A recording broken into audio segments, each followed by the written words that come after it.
The morning was cold and heavy, with an eerie stillness as a thick fog blanketed Arlington National Cemetery. The sky, a vast expanse of dull grey, stretched endlessly over the rows of pristine white tombstones, each one a solemn marker of sacrifice.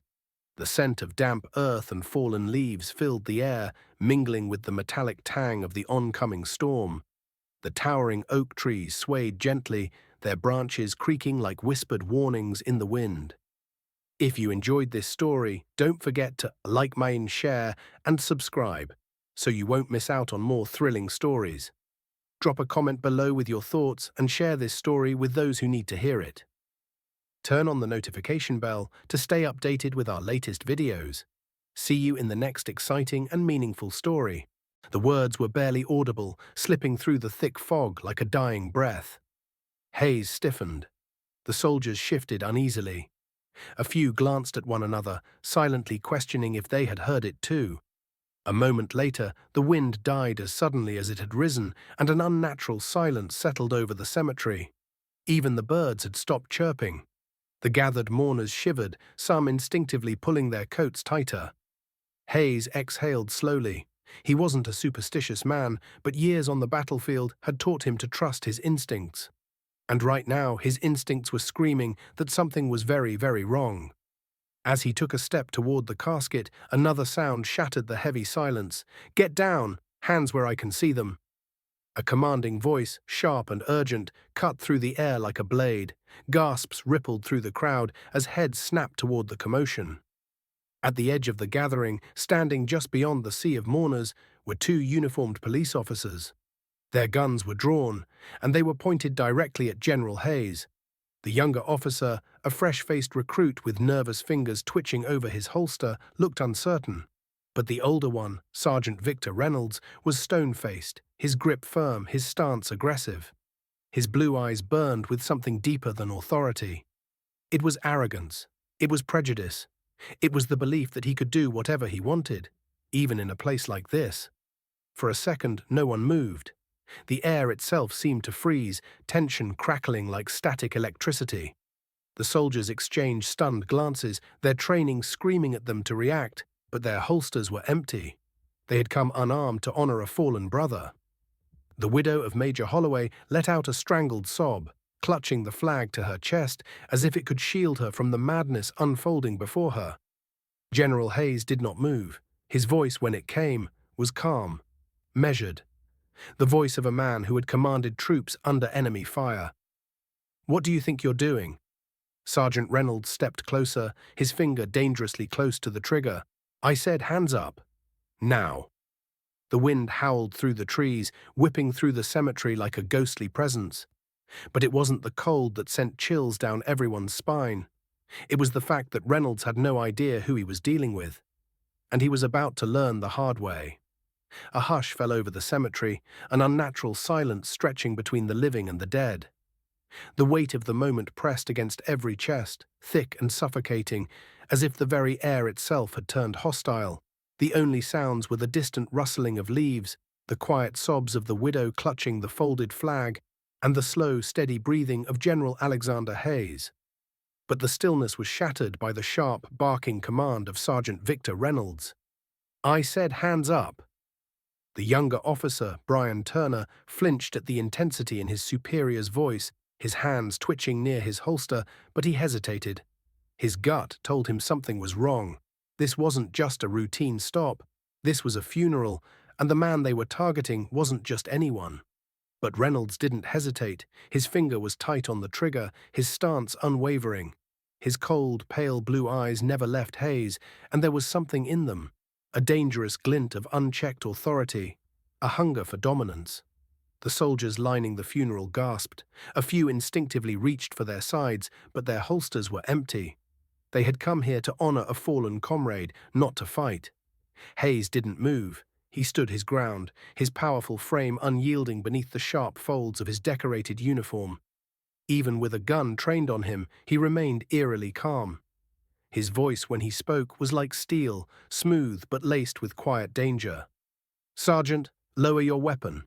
Reynolds scoffed. "That's not how this works. You don't give the orders here." "I do." The wind howled through the trees, a long, mournful wail, as if the cemetery itself disapproved of what was happening. A strange pressure filled the air, thick and electric. And then Hayes took a single step forward.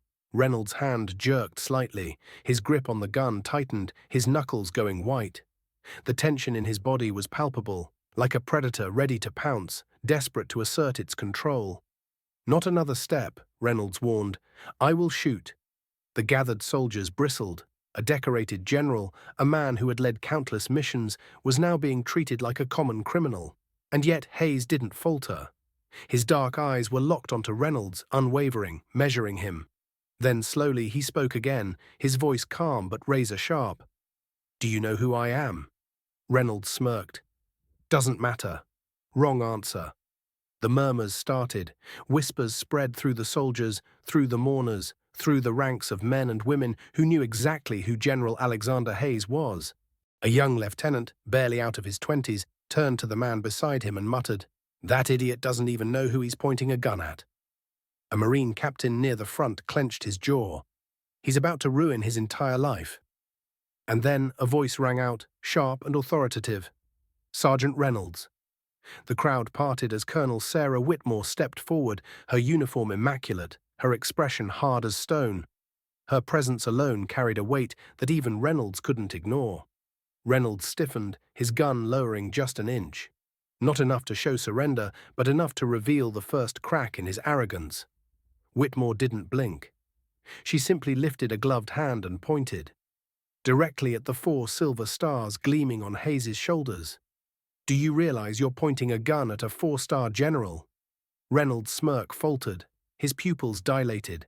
A flicker of confusion, then panic, crossed his face. And then, for the first time since drawing his weapon, his grip loosened.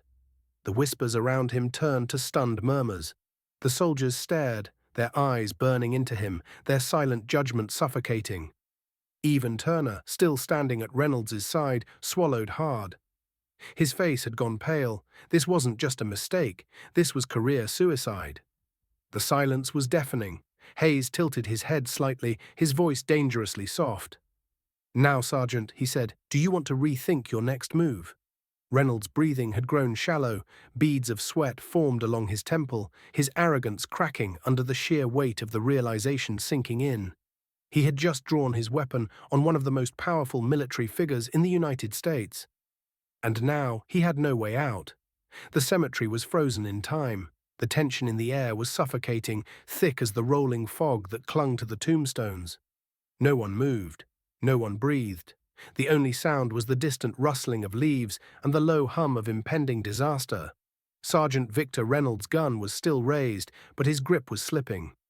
His arrogance had cracked, replaced by a growing realization that he had made a catastrophic mistake. Across from him, General Alexander Hayes remained as still as stone. His deep brown eyes were locked onto Reynolds with the intensity of a man who had stared down death before, and won.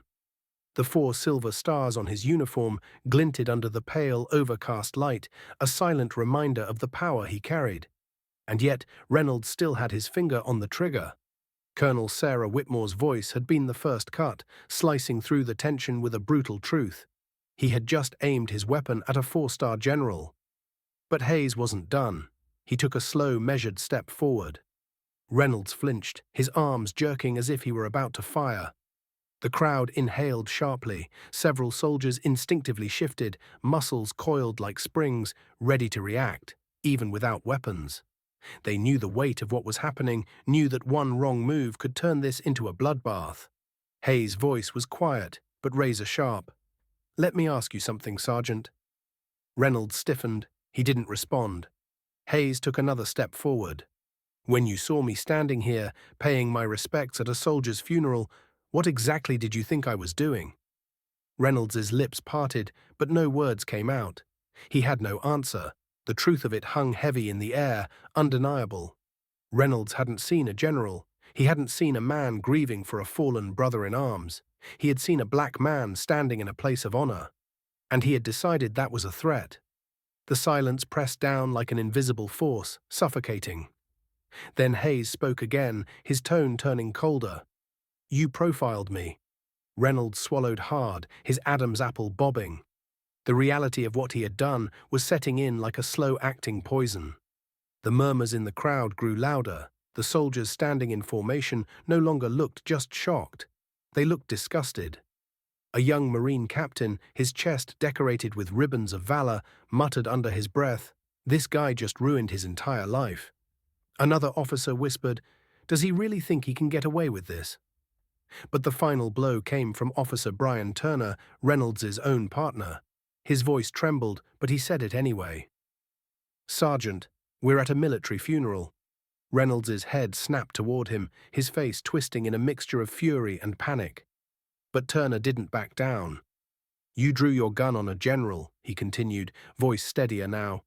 "This isn't a mistake you walk away from." Reynolds blinked, sweat beading on his forehead. The weight of the moment was crushing him. Hayes tilted his head, watching him carefully. "So, Sergeant, what now?" Reynolds' chest rose and fell rapidly. He was trapped.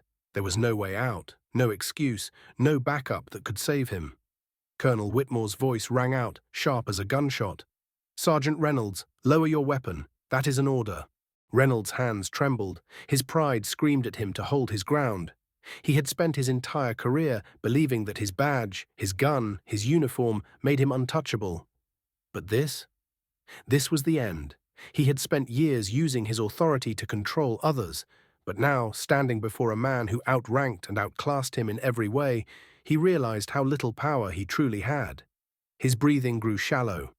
The gun in his hands felt heavier now, like lead. Hayes took one final step forward, and with that, the last thread holding Reynolds together snapped. His hands finally loosened. The gun slipped from his grasp. It hit the ground with a dull metallic clang. The sound of a career dying in real time. A chilling silence followed. And then the soldiers, every last one of them, turned their backs on him. One by one, like a tide of judgment, they pivoted away. A silent declaration that Reynolds was no longer worth their time, their respect, their loyalty. Reynolds stood there, shoulders slumped, his face pale. His power had drained from him, leaving only the bitter aftertaste of failure. Hayes exhaled slowly, his gaze unwavering. "Justice," he murmured, more to himself than anyone else. And just like that, the standoff was over. The metallic clang of the gun hitting the ground echoed through the cemetery like a gavel slamming down in a courtroom. It was the sound of finality, of a man who had just lost everything. For a moment, no one moved. Sergeant Victor Reynolds stood frozen, his arms limp at his sides, his face drained of color. The arrogance, the false confidence, the smug sense of control that had fueled him moments ago, it was all gone. And then, like a collapsing house of cards, everything fell apart. Colonel Sarah Whitmore was the first to speak. "Sergeant Reynolds, you are relieved of duty." Her voice was cold, devoid of sympathy. She wasn't just stating a fact, she was delivering a sentence. Reynolds' breath hitched. His eyes darted around, desperately searching for someone, anyone, to back him up. But there was no one. The honor guard of high-ranking officers and decorated soldiers stood stiffly in place, their expressions hard, their eyes filled with quiet judgment. Even his own partner, Officer Brian Turner, had taken a step back, his hands curled into fists at his sides. The betrayal in Turner's eyes wasn't subtle, because it wasn't just about this moment. It was about every time Reynolds had used his badge as a weapon. Every time he had crossed the line and thought he could get away with it. Reynolds opened his mouth, his voice raw with desperation. I was just doing my job," he stammered. Hayes tilted his head, his voice dangerously soft. "Your job?" Reynolds flinched. "Your job is to serve and protect," Hayes continued, stepping closer, "not to profile and terrorize." The words hit harder than any bullet ever could. Reynolds' breathing grew shallow. His jaw tightened, his fists clenching and unclenching as if he could still grasp the authority slipping through his fingers. But the moment was gone. And now justice was coming for him. A sharp, authoritative voice cut through the silence. "Sergeant Reynolds, hands behind your back." Two military police officers stepped forward, their movements precise, practiced. Reynolds' entire body stiffened. His mind raced. He was the one who gave orders, not the one who obeyed them. This wasn't how it was supposed to go. He had spent years wielding his authority like a weapon. Now that same system was turning against him. He turned to Officer Turner, his last chance, his last lifeline. "Turner," he rasped, his voice cracking, "you saw what happened. Tell them I didn't mean anything by it. You know me." Turner's jaw clenched. For a long moment, he didn't say anything. And then finally, he looked Reynolds dead in the eyes. "Yeah," Turner said quietly, "I do know you." Reynolds' stomach dropped. Turner wasn't defending him, he was condemning him. The last of his support was gone. The military police moved in. "No, wait," Reynolds protested, taking a shaky step backward, but the MPs were unmoved. "Sergeant Reynolds, you are under arrest for abuse of power, unlawful use of force, and brandishing a weapon without just cause." The words hit like a hammer. Reynolds's knees nearly buckled. "No, no, no, this isn't happening," he muttered under his breath, shaking his head wildly. But it was. It was happening in front of dozens of soldiers, officers and mourners, in front of men and women who had given their lives to duty, to honor, to justice. And now they were watching him fall. The MPs grabbed his arms, twisting them behind his back with swift, practiced precision. The cold metal of the handcuffs snapped shut around his wrists. And just like that, Sergeant Victor Reynolds was no longer in control. His breath hitched, his face burned with humiliation as the reality of his downfall crashed down around him. Hayes didn't say another word. He didn't need to. He simply stood there, tall and unshaken, as the man who had once held a gun to his chest was now being hauled away in cuffs. Reynolds struggled. He tried to twist out of their grip, but the MPs held firm. "You can't do this," he barked. "This isn't how it works." A scoff came from the honor guard. Colonel Whitmore stepped forward, her expression unreadable. "No, Sergeant," she said, "this is exactly how it works." And with that, the MPs dragged him toward the waiting patrol car, the very same kind he had once used to throw others inside without a second thought. The soldiers watched in silence as Reynolds, the man who had let his power blind him, was marched out of the cemetery, his career and reputation in ruins. The door slammed shut behind him, locking him away from the world he once ruled. And as the patrol car pulled away, the only sound left was the mournful rustling of the wind through the gravestones. The silence that followed Sergeant Victor Reynolds's arrest was deafening. The cemetery, once thick with tension, now felt eerily hollow, like the battlefield after the final shot has been fired. The patrol car's taillights flickered as it disappeared through the iron gates, taking Reynolds with it. The weight of the moment settled heavily over the mourners, each of them aware that they had just witnessed the downfall of a man who believed himself untouchable. General Alexander Hayes exhaled slowly, his chest rising and falling in measured control. He didn't celebrate, didn't smirk. There was no victory in this moment, only justice. But justice, he knew, was only one battle in a much larger war. Colonel Sarah Whitmore stepped beside him, her eyes still trained on the path where Reynolds had been taken. She shook her head. Disgraceful. Hayes didn't reply right away. Instead, his gaze drifted back to the coffin of Major James Holloway, still draped in the American flag, its folds crisp and untouched by the chaos that had momentarily defiled the ceremony. The real reason they were here. The real reason any of this mattered. Slowly he stepped forward and knelt, pressing a gloved hand against the casket's polished wood. The air around him felt heavier, as if something unseen was still present, lingering just beyond the veil of the living. The whispers of the past echoed in his mind. Memories of war, of sacrifice, of the men who had given everything and asked for nothing in return. And then a gust of wind swept through the cemetery. The flag rippled. The trees groaned, and for a brief chilling moment it felt as if the air itself was alive. Watching. Waiting. The feeling passed as quickly as it had come, but Hayes didn't ignore it. He had been in war zones long enough to know that some things, some moments, were beyond explanation. After a beat, he whispered, "Rest now, brother. Justice has been served." He stood, adjusting the pristine line of his uniform. Then, with quiet authority, he turned to the honor guard. "Resume the honors." The soldiers snapped to attention, their movements sharp and precise. The bugler, who had been standing stiffly at the side, lifted his instrument once more. The first note of taps rang out. The mourners watched in silence as the haunting melody rolled across the cemetery, carrying with it the weight of sacrifice, of duty, of the men who had given their lives so that others could live free. The final note faded into the wind. The flag was folded one last time and placed into the widow's trembling hands. And with that, the funeral continued. 3 days later, the news broke across every major network. Sergeant Victor Reynolds has been officially dismissed from the force, dishonorably discharged following an internal investigation into his conduct. He faces multiple charges, including unlawful use of force, abuse of power, and brandishing a weapon without just cause. If convicted, he could face significant prison time. Hayes sat in his office, the TV screen glowing in the dimly lit room.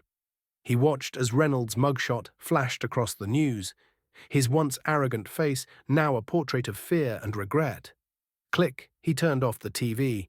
He had seen enough. Justice had been served, but Hayes knew better than anyone that this wasn't the end.